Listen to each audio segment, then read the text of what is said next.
महाराष्ट्रात राहायचं असेल तर मराठी शिकावीच लागेल। इंग्रजीच्या अट्टहासात मायबोलीला डावलणाऱ्या शाळांना आता सरकारनं अंतिम इशारा दिलाय। नुसता दंड नाही तर आता थेट टाळ ठोकण्याची तयारी झालीये।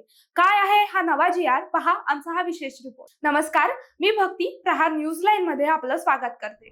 आपल्याच राज्यात मराठीचा वनवास आता संपणार आहे। राज्यातील सर्व शाळांमध्ये 1ली ते 10वी पर्यंत मराठी भाषा शिकणं आता केवळ नियम नाही तर तो कायदा आहे। मात्र अनेक शाळांनी या नियमाला केराची टोपली दाखवली होती। आता राज्य सरकारनं अशा शाळांच्या मुसक्या आवळण्यासाठी मोठा निर्णय घेतलाय। शुक्रवारी शालेय शिक्षण विभागाने एक महत्त्वाचा शासन निर्णय म्हणजे जी.आर जारी केला। 1 एप्रिल 2020 पासून मराठी भाषा सक्तीचा कायदा लागू झाला होता, पण त्याची अंमलबजावणी कागदावरच राहिली।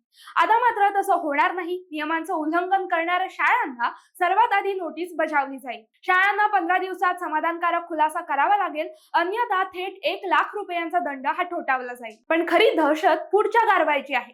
दंड भरूनही जर शाळेनं मराठी शिकवण्यास नकार दिला तर त्या शाळेची मान्यताच रद्द केली जाणार आहे। तपासणी करण्यासाठी विशेष पथकं तैनात केली जाणार आहेत। त्यात मराठी विषयाच्या तज्ञ शिक्षकांचा समावेश असेल।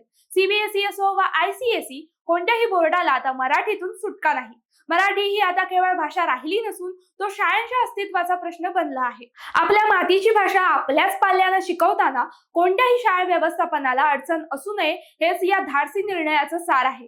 नियमांची अंमलबजावणी केवळ कागदावर न राहता ती वर्गावर्गात पोहोचली तरच खऱ्या अर्थाने मायबोलीचा सन्मान होईल। सरकारनं नियम कडक केलेत, पण वेळ आहे पालकांनी आणि शाळांनी तो पाळण्याची। मराठी टिकली तरच आपली संस्कृती टिकणार आहे। ही कारवाई केवळ दंडात्मक न राहता भाषेप्रती आदर निर्माण करणारी ठरो। माहिती आवडली असेल तर कमेंट्समध्ये नक्की कळवा आणि असेच नवनवीन व्हिडिओ पाहण्यासाठी प्रहार न्यूज लाईनला लाईक, शेअर, फॉलो आणि सबस्क्राईब करायला विसरू नका। धन्यवाद।